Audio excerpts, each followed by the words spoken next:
మొట్టమొదటిసారిగా నాకు ఈరోజు మొన్న కూడా పితాని బాలకృష్ణ నన్ను విజయవాడలో కలిశారు, మొన్న ఎక్కడికి కలిశారు. మీరు నమ్మే నమ్మకం ఉంచండి, రండి అని చెప్పాను. నేను సీట్ ఇస్తానని చెప్పలా, కానీ ఈరోజు మీకు చెప్తున్నాను.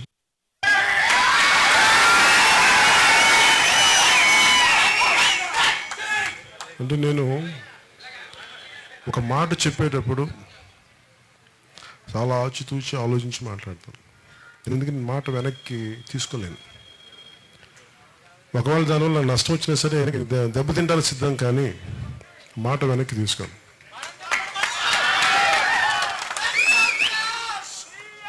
అంటే దీని కారణం కూడా ఏంటంటే, నాకు బేసిక్గా ఎవరు ఏ పార్టీ పెట్టినా ఎవరైతే దాన్ని లీడ్ చేస్తారో ఆ కులం పార్టీ అంటారు, రెడ్ల పార్టీ అంటారు, కమ్మవారి పార్టీ అంటారు, కాపుల పార్టీ, ఇంకోటి దళితుల పార్టీ, ఇట్లా బీఎస్పీ దళితుల పార్టీ అంటారు. నేను కులాల ఐక్యత ఎందుకు మాట్లాడుతుంటే, నాకు డాక్టర్ బాబాసాహెబ్ అంబేద్కర్ని చాలా బలంగా ప్రేమించేవాడిని, ఆరాధించేవాడిని. ఇది చాలా మహనీయుడు. ఆయన ఆశయాల్ని నా మేరకు, నా శక్తి మేరకు తీసుకెళ్ళడానికి ఆయన కుల నిర్మూలన అడిగారు. ముందు కుల నిర్మూలన జరగాలంటే కులాలు పరస్పరం తాలూకు డిపెండెన్సీ, ఐక్యత అవసరం.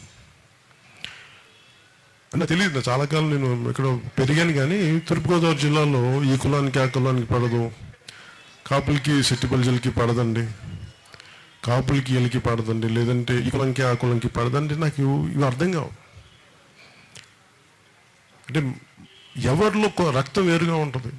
నేను ఇలా పుట్టాలి, ఇలా ఉండాలి అనేది ఏ కులంలో పుట్టాలి చాయిస్ లేదు, అలా పుట్టాము మనం అంతే. కానీ ఎలా ప్రవర్తిస్తాం అనేది అది మన స్థాయి తాలూకు, మన ఆలోచన స్థాయి. అంటే నాకు ఇంతమంది ఒక వ్యక్తి గురించి మాట్లాడుతున్నప్పుడు, చాలా బలమైన వ్యక్తి పితాని బాలకృష్ణ, నాకు తెలుసు ఆయన మాట్లాడుతున్నారు, చాలా బలమైన వ్యక్తి. నేను జనసేన పార్టీ నుంచి మొట్టమొదటి బీ ఫామ్ ఇచ్చేది పితాని బాలకృష్ణ.